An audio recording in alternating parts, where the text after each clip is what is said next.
Assalamualaikum warahmatullahi wabarakatuh. Kami kelompok 3 dari mata kuliah Keamanan Informasi yang beranggotakan Laila Hayati, saya sendiri, Dena Nabila Adrian, dan M. Audi Alfanzi. Di video ini kami akan menjelaskan tentang kriptografi algoritma RSA. Yang pertama, kami akan membahas sejarah algoritma RSA, arsitektur atau cara kerja algoritma RSA tersebut, kemudian implementasi penggunaan algoritma RSA baik software maupun hardware. Dan yang terakhir, kami akan menjelaskan tentang kelebihan dan kekurangan algoritma RSA. Yang pertama, apa itu algoritma RSA? RSA merupakan salah satu teknik kriptografi di mana kunci akan melakukan enkripsi yang berbeda dengan kunci yang untuk melakukan dekripsi.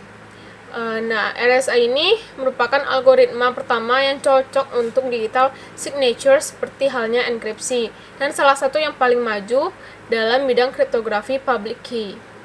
RSA ini masih digunakan secara luas dalam protokol electronic commerce dan dipercaya dalam mengamankan dengan kunci yang cukup panjang.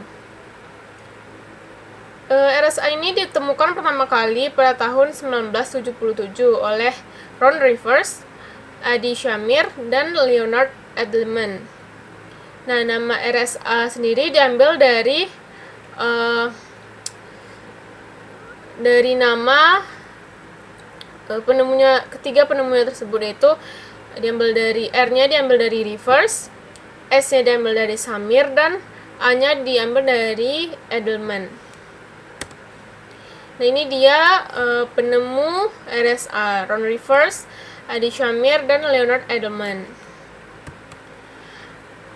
Selanjutnya kita akan membahas tentang sejarah algoritma RSA. Gagasan tentang kriptografi asimetris menggunakan kunci private dan public ditemukan oleh Whitfield Diffie dan Martin Hellman pada tahun 1976.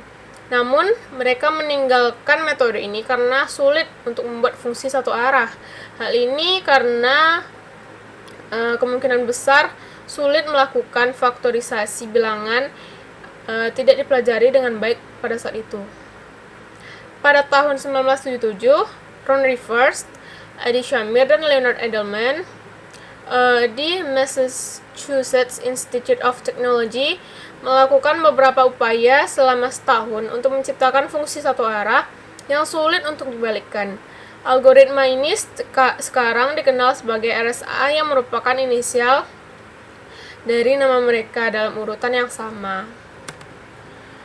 Clifford Cox, seorang matematikawan Inggris yang bekerja untuk Badan Intelijen Inggris, Government Communication Headquarters, atau disingkat GCHQ, membuat sebuah algoritma untuk menyandikan dokumen internal pada tahun 1973. Namun karena harga komputer yang cukup mahal pada saat itu, RSA dianggap algoritma yang tepat untuk menyandikan dokumen tersebut. Karena algoritma RSA ini belum dikenal publik dan jarang digunakan pada saat itu.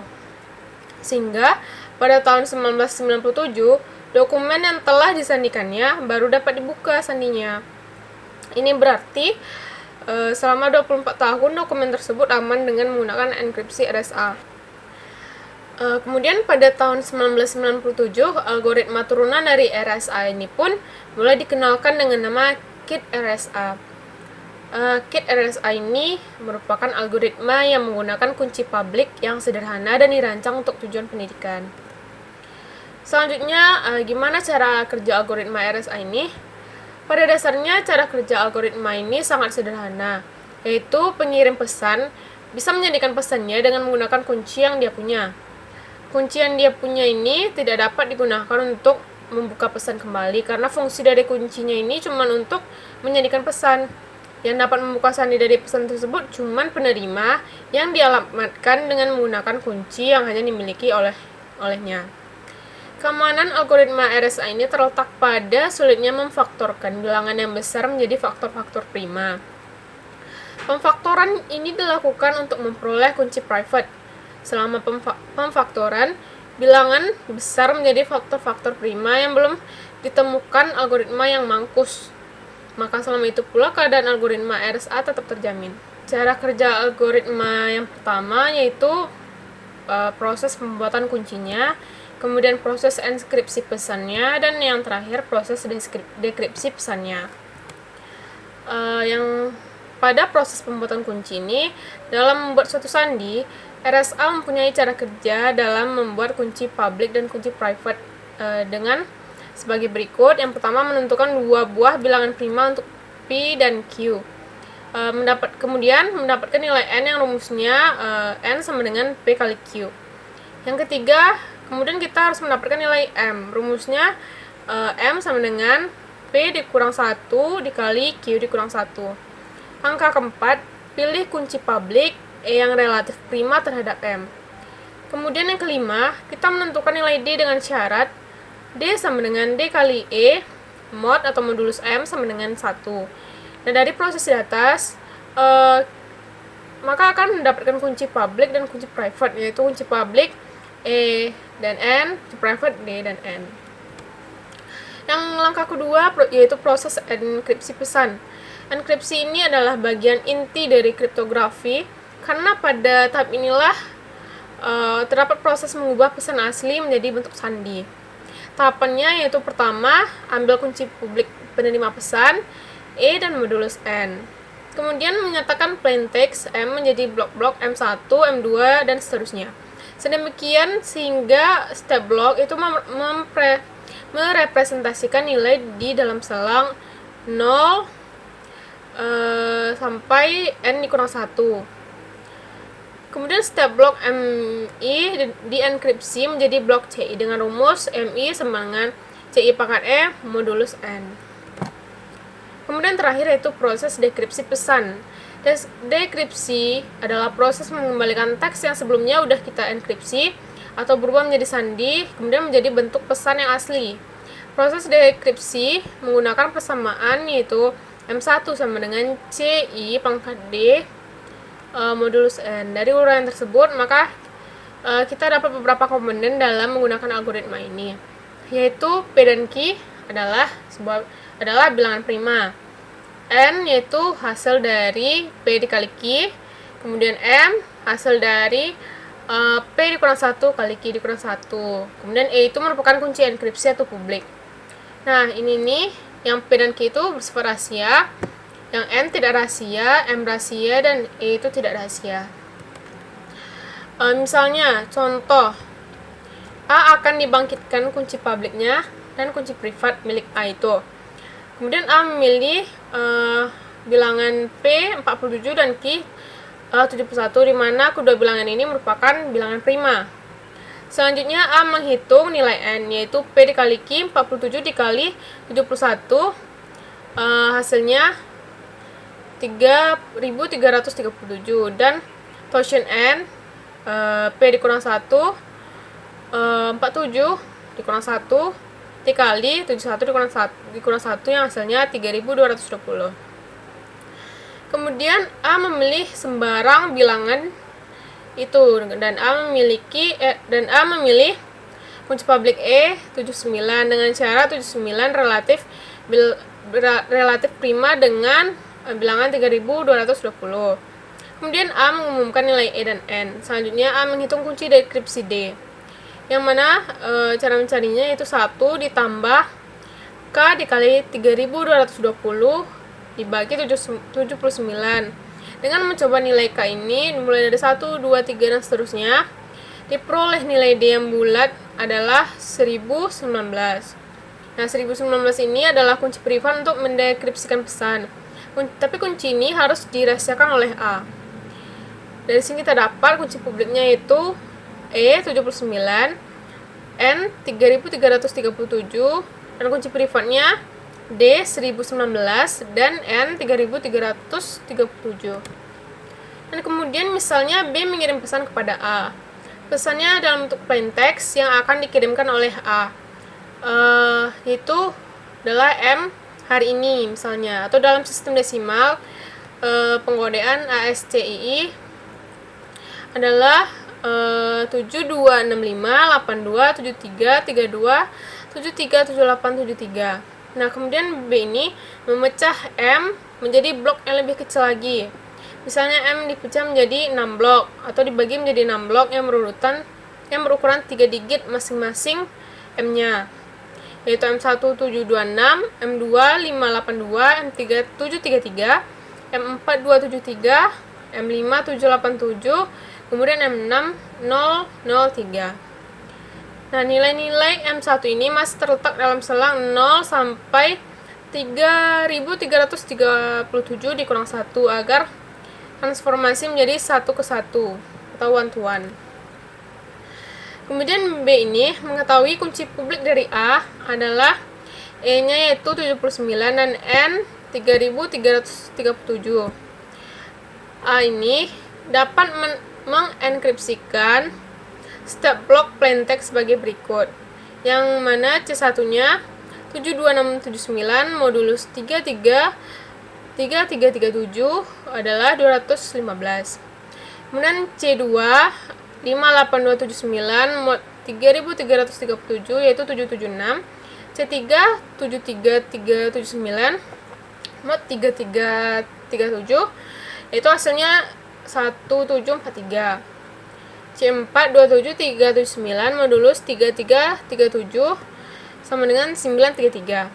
C5 78779 mod 3337 hasilnya 1731. C6 00 379 mod 3337 yaitu 158. Jadi ciphertext yang dihasilkannya yaitu C215 776 1743 933 1731 dan 158. Kemudian dekripsi yang dilakukan dengan menggunakan kunci privat yaitu D1019. Nah, blok-blok ciphertext yang didekripsikan sebagai berikut. M1-nya 215 1019 mod 3337 hasilnya 726. M2 776 1019 mod 3337 hasilnya 582. M3 17 43 10 19 mod 3337 hasilnya 733. Nah, blok plaintext yang lain dikembalikan dengan cara yang serupa. Akhirnya kita memperoleh kembali plaintext semula, yaitu M-nya 7265827332737873 yang dalam sistem pengkodean ASCII adalah M sama dengan hari ini. Kemudian materi selanjutnya akan dijelaskan oleh teman saya yaitu Laila Hayati. Baik, terima kasih Nabila sudah menyampaikan apa itu algoritma RSA, bagaimana sejarah algoritma RSA, siapa saja penemunya, dan bagaimana cara kerjanya, dan juga contoh-contoh soal dari algoritma RSA tersebut dalam perhitungan manual. Nah, di sini saya akan melanjutkan dengan mengimplementasikan algoritma RSA ke dalam bahasa pemrograman Python, yang mana saya menggunakan Visual Studio Code. Nah, jadi kita langsung saja ke videonya. Oke, kita di sini sudah masuk ke Visual Studio Code-nya, yang mana sudah ada source code dari implementasi algoritma RSA pada bahasa pemrograman Python. Sebelumnya, sesuai yang kita pahami sebelumnya atau yang sudah dijelaskan sama teman saya Nabila sebelumnya, bahwa algoritma RSA ini termasuk pada teknik kriptografi asimetri yang dimana kunci public dan private-nya itu berbeda. Dan di dalam algoritma RSA itu ada cara kerja pembuatan kunci, yaitu pembuatan kunci public dan private kan. Nah, jadi dia ada menginputkan dua buah bilangan prima. Jadi dia ada sebuah inputan di sini, yang dimana inputan tersebut akan dimasukkan ke dua buah variabel yaitu P dan Q. Nah, P dan Q ini akan diproses di function generate kpair. Kita langsung saja lihat. Nah, ini functionnya. Jadi di function generate kpair ini ada dua kondisi yang dimana ketika inputan tersebut tidak prima, jadi bilangannya itu tidak prima dimasukkannya ke dalam inputannya, maka akan ada output error, yaitu kedua bilangan harus prima. Sedangkan untuk kondisi yang lain, ketika inputan tersebut, dia kan ada dua, untuk P dan Q. Inputan P dan Q itu sama, jadi ada output error, P dan Q tidak boleh sama. Nah, ketika kedua kondisi ini tidak terpenuhi alias inputannya itu benar, yaitu dia memasukkan dua buah bilangan prima dan tidak sama keduanya antara P dan Q, maka akan lanjut ke proses berikutnya, yaitu ke perhitungan N. Jadi, N sama dengan P dikali Q. Untuk P, nah P ini dia merupakan totient dari N, yang dimana ini menggunakan prinsip teorema Euler, yaitu P ini merupakan totient Eulernya. Maka P totient tadi diganti menjadi P dikurang 1 dikali Q totient menjadi Q kurang 1. Nah, lanjut ke variabel berikutnya, itu ada variabel E, yang dimana ini untuk menampung kunci publik. Nah, jadi E ini untuk menampung kunci publik, yang dimana E ini dia itu memilih bilangan bulat sebagai kunci publiknya, yaitu dengan syarat bilangan random tadi, atau jadi bilangan E ini dia dipilih random menggunakan library random, itu menggunakan library random itu tadi E tadi dengan P itu syaratnya pembagi persatuan terbesarnya itu sama dengan 1. Nah, dimana dia akan diproses di GCD ini. Nah, GCD ini bahasa Indonesianya persatuan terbesarnya. Dia itu sama dengan 1. Maka akan muncul bilangan bulat tersebut. Setelah itu ada variabel D. Nah, variabel D ini untuk menampung kunci privat, yang dimana akan diproses di multiplicative inverse. Jadi kita lihat di sini. Dari multiplicative inverse ini, disinilah proses dari untuk pembuatan kunci privat, yang dimana menggunakan teorema Euclid dalam pembuatannya. Maka setelah E ini sudah ada, yaitu dari library random, dan D sudah terpenuhi juga, maka E ini dipasangkan dengan N. Jadi E dan N ini jadi kunci publik, sedangkan D dan N ini jadi kunci privat. D ini. Nah, setelah dapat keduanya, sudah ada E dan N dan D dan N, maka lanjut ke proses enkripsi. Yang dimana untuk proses enkripsi ini, dia itu kita disuruh memasukkan plain text atau teks yang bisa dibaca. Itu plain text itu akan diubah ke dalam ciphertext, yang dimana rumusnya seperti yang sudah dijelaskan sama dia tadi. Untuk rumusnya itu CI dipangkatkan dengan E dimut dengan N. Nah, seperti ini. Jadi ada plain text tadi dijadikan blok-blok. Nah, blok-blok tersebut dipangkatkan dengan E ini. Setelah dipangkatkan, baru dimutkan dengan N. Makanya ini dipasangkan. Nah, dimutkan dengan N, maka dapatlah ciphertext-nya. Nah, setelah ciphertext-nya dapat, maka akan ada proses dekripsi. Dekripsi menggunakan kunci privat yang sudah didapat tadi, yaitu D. Agar rumus dari dekripsi tadi itu beda sama yang enkripsi. Kalau yang enkripsi kan C I pangkat E. Nah, kalau yang enkripsi itu dipangkatkan dengan D. Nah, perbedaannya itu dimutkan dengan N. Nah, jadi ciphertext yang didapat tadi yang berupa angka tadi dibagi juga jadi blok-blok atau dibagi jadi 4 blok. Itu dipangkatkan dengan D. Pangkatkan dengan D yang didapat tadi. Lalu dimutkan dengan N. Maka akan ada hasil dari mood tersebut lalu dikodekan jadi plain text lagi oleh dekripsi. Nah, itu kita coba langsung. Nah, di sini untuk inputannya itu ada yang 2 buah inputan tadi, yaitu ada inputan P dan Q untuk bilangannya, yang dimana dia harus prima dan tidak boleh sama. Lanjut ke kunci publik dan private-nya diproses, maka muncul kunci publiknya segini, kunci private-nya segini, lalu memasukkan pesannya, yaitu memasukkan plain text-nya. Setelah itu akan ada proses enkripsi. Pas dienkripsi, maka akan didekripsi diubah jadi plain text kembali. Ciphertext tadi diubah jadi plain text kembali. Kita coba langsung aja. Nah, di sini ada memasukkan bilangan prima itu 17, 19, 23 dan seterusnya.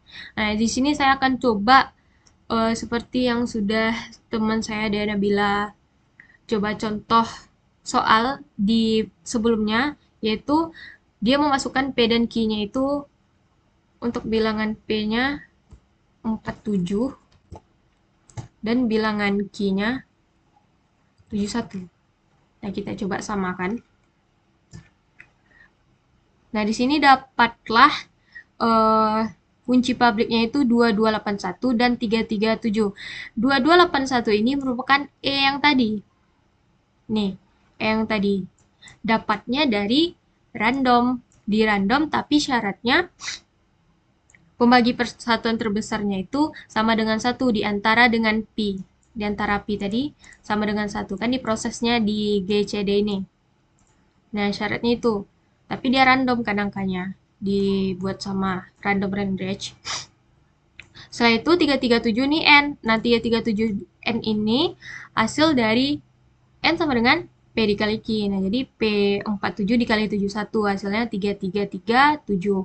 Dan kunci private-nya 2421 itu D. Nih. Yang dimana diproses di multiplikatif menggunakan teorema Euclid. Lalu N-nya sama karena dia berpasangan DN dan DN. Nah, itu. Nah, kita coba masukkan misalnya Assalamualaikum. Nah, ini dapatlah dari plain text menjadi ciphertext, yang dimana tadi seperti rumusnya, bahwa yang di plain text ini dijadikan blok-blok dulu, lalu dipangkatkan, misal dipangkatkan dengan E, setelah itu dimutkan dengan N, maka jadilah sepanjang ini. Nah, setelah ciphertext muncul, setelah ciphertext dapat, maka lanjut ke dekripsi. Nah, dekripsi ini kan ciphertext ke plain text, sedangkan yang enkripsi dari plain text ke cipher. Nah, ini dibalikkan lagi menggunakan kunci ini. Nah, jadi ciphertext yang ini itu dibagikan jadi blok-blok juga, dipangkatkan dengan D2421. Dipangkatkan 2421, baru dimutkan sama N 337. Maka akan ada hasilnya dan dikodekan kembali menjadi plain text menjadi Assalamualaikum. Gitu. Jadi intinya kita tahu aja kalau ini nih E, kalau ini D. Dan N ini pasti ada pada proses enkripsi dan dekripsi. Kita coba contoh lain misalnya. Misalnya kita masukkan angka yang lain 17 dengan 23. Nah, di sini dapat E-nya itu 273, yaitu random lagi. Yang tadi 2281 random juga. Tapi syaratnya PBB-nya dengan Pi tadi harus sama dengan 1. Lalu N-nya. N-nya ini kan perkalian dari 17 dan 23. Ini juga 17, 23. Ini D yang menggunakan proses Euclid tadi. Kita masukkan pesannya misalnya Waalaikumsalam. Nah, tadi kan Assalamualaikum. Sekarang Waalaikumsalam. Jadi kan wajib jawab Assalamualaikum, Waalaikumsalam. Nah, kita coba jalankan. Nah, ini dia dapat. Sama prosesnya kayak tadi. Jadi yang Waalaikumsalam ini dijadikan blok-blok dulu, lalu dipangkatkan dengan E. Setelah itu dimodkan dengan 391, maka dapatlah ciphertext ini. Setelah itu ketika proses dekripsi dijadikan dengan blok-blok juga, dipangkatkan dengan 401, dimodkan dengan 391, maka dapatlah plain text Waalaikumsalam.